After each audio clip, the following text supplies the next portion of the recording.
Here from CBS News Apollo headquarters at Kennedy Space Center, correspondent Walter Cronkite. Good morning. It's T-minus 1 hour, 29 minutes, and 53 seconds, and counting in just an hour and a half. If all goes well, Apollo 11 astronauts Armstrong, Aldrin, and Collins are to lift off from pad 39A out there on the voyage man always has dreamed about. Next stop for them, the moon. The astronauts are on board now. They're strapped into their spacecraft atop the Saturn's third stage. They've been there for just about an hour. They're going through the final checkout of all the systems aboard the spacecraft to be sure they're really ready to go. At 9:32 a.m. Eastern Time, that huge 36-story high launch vehicle is scheduled to thunder to life, pushing the astronauts into temporary orbit around the Earth. And 2.5 hours later, another rocket burn will send the spacecraft on its way to the moon. And then on a Sunday afternoon, the landing on the moon. And at 2:20 a.m. Monday, July 21st, a date which will live in history as long as man is on this planet and on the other planets. 38-year-old civilian Neil Alden Armstrong is to become the first human being to touch the moon. Aldrin will follow just 20 minutes later, and over the years to come, many others are going to walk on the desolate lunar surface. But Armstrong will take that first step in more ways than one, and many things will never be the same again. For in addition to the mission the three astronauts will perform and the experiments they'll undertake, the samples they'll bring back, these men will carry with them many other things. Many things that are not so nearly so easy to describe. There's the spirit of such men as Marco Polo and Columbus and Lindbergh, the dreams of Jules Verne and H.G. Wells, the vision of Kepler and Galileo, the skill of Shepard, and Glenn, Schirra, Gagarin, Titov, and all the others. They'll carry thoughts of the moon goddess Diana and, I suppose, of green cheese. And boring through the vastness, the blackness, and the cold of space, they'll carry the pledge made 8 years ago by President Kennedy to put a man on the moon and bring him back safely in this decade. The description of this mission, the fundamental purpose of this mission, was put very simply by NASA, remembering those words. The prime purpose of the mission of Apollo 11, to put man on the moon and return him safely. During the planned Apollo 11 journey of just over 8 days, they're supposed to splash down a week from tomorrow in the Pacific, 1,250 miles southwest of Hawaii. We'll hear talk about, we'll be concerned with such things as mid-course corrections, SPS burns, and docking, rendezvous. The astronauts, of course, will be concerned with very much more. So it is now, before they go, as their gleaming vehicle sits poised and peaceful out there behind me on pad 39A, that there is time, if only briefly in this busy morning, to think of those three men and the burdens and the hopes that they carry on behalf of all mankind. It's going to be a journey, certainly, for the history books. Of all of those things that have entered the history books in our generation, this will live the longest. This, it is hoped, successful launch of Apollo 11 and the successful landing on the moon. Out here, there are thousands of newsmen from around the world to cover this launch and to witness this history in the making. David Shoemaker is at the press site right alongside our CBS News Space Center here. David? Walter, good morning. Of the more than 3,000 reporters assigned here, at least a third were on hand before dawn this morning. That is the best indication of all that this is a really big story. Most reporters wouldn't get up early for World War III. The typing you may hear in the background is the sound of reporters for afternoon papers filing their stories, complete with vivid descriptions of the liftoff. The men walking around with their hands in their pockets work for morning papers. They have plenty of time before they must start writing. Not everyone with his hands in his pockets works for a morning paper, of course. A good number of the reporters, publishers, and editors are here. And to a man, the reporters have asked me to say that they are reassured by the presence of their bosses and grateful for their assistance. The American newsmen you see here, of course, are old hands at this and somewhat burdened by the responsibility of getting the rocket off on time. The foreign reporters, many of whom do not speak English, much less understand the space jargon, are having much more fun. This is David Shoemaker at the press site. Now to Ike Pappas at the VIP viewing area.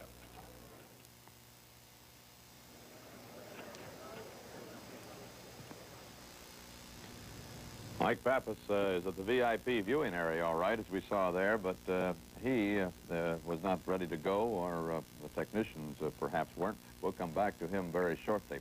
Of the VIPs, they count into the thousands, and they got so, the protocol problem got so difficult that they worked up to VVIPs, that's very, very important persons, and finally worked up to VVVIPs, which is very, very, very important persons. They include ambassadors from most of the nations of the world who will be here. The notable exception being Ambassador Dobrynin of the Soviet Union, who turned down the invitation to come down, and it is believed that the reason was that if he came here, the Soviet would be obligated to invite us to witness one of their launchings. And one of the great differences in our two space programs is that the American program is carried out in the full glare of publicity, with all of the American people who share the awesome cost, sharing the burdens and the view of the launch for which they have paid. This is not so in the Soviet Union. Of course, besides the VVVIPs, VVIPs, and VIPs who are here, there are thousands upon thousands of people like you and I who are here, the plain citizens of our nation who have come to watch this launch, and Haywood Hale Broun is among them on the beach. Well, we're here with just the peas, as it were, and that American ingenuity, which is so marvelous at pragmatic problems like rocket launchings and so impatient of philosophical ones, is kind of evident everywhere here on the beach in the improvised homes of the launch watchers. I mean, there are people who are enjoying a kind of dormitory gossip, just as if there were nothing going on except a little fun. There are campers you can find where it's as if someone were a hermit crab bringing his whole home along with him. And then there are the people who are satisfied just to have a soft place on the beach. That will do well enough. Some people like to have a soft place which is raised a little bit from the ground because there have been a great many bugs here at one time or another.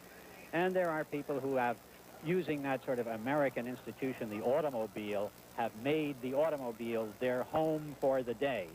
But generally speaking, people are beginning to get up, stretch, move around. The spraying, which we had earlier and which choked us all a bit, has made it sort of bug-free, and we don't have to worry whether we are VVV or VV or V or whatever.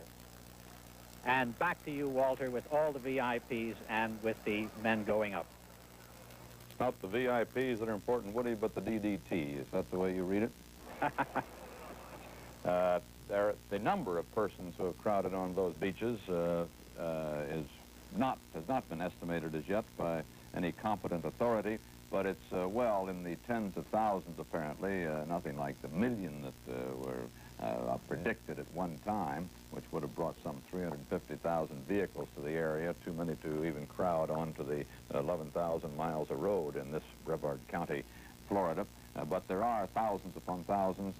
Many of them camped overnight, as Woody told you, and the roads around the area are clogged, even to the extent that the transfer van bringing the astronauts from their overnight headquarters to the launching pad was delayed by some 10 minutes getting through that crowd with all the escort that it had. And now, Ike Pappas, I think we are ready to pick you up at the VIP viewing area. Ike? This is the VIP area, but it is divided into various sections, various gray wooden stands, and they designate VIP, VVIP, triple VIP, quadruple VIP, and so forth. I'm standing in the stands that will seat the diplomatic corps directly behind me, the stands reserved for Vice President Agnew and former President Johnson, who have not arrived yet. Beyond that, NASA officials, 5,000 guests in all, including some 400 congressmen and members of the Supreme Court, the presidential cabinet, 20 governors, 40 mayors, representatives of 60 nations will be here. Their flags are flying behind us. The NASA official who escorted us over to this site today called this a Roman circus. This is the Roman circus area, he said, and it is not exactly that, but there is a festive feeling here. And now let's go to other visitors to Haywood Hale Broun on the beach with the tourists. Well, Ike, I guess you didn't get the word. We just went to Hey, Brune, Woody on the beach. But we're going to be going back to him and to you as your VIPs fill those stands. They'll have to get there in a hurry. They've got just 1 hour and 19 minutes to go. But that's the countdown clock, 1 hour, 19 minutes and 48 seconds until the launch of the Saturn V. You see a shot here with some of the press photographers on the edge of the water there. That water, incidentally, between us at the press site and the launching site, pad 39A, is the barge canal, which comes right up here and terminates right here in front of us. It is the canal on which they bring the barges carrying the great Saturn V launch vehicle. It is too large to be transported overland, and it's one of those many, many problems they had to figure out when they decided they were going to the moon with these large boosters, how to get them here from where they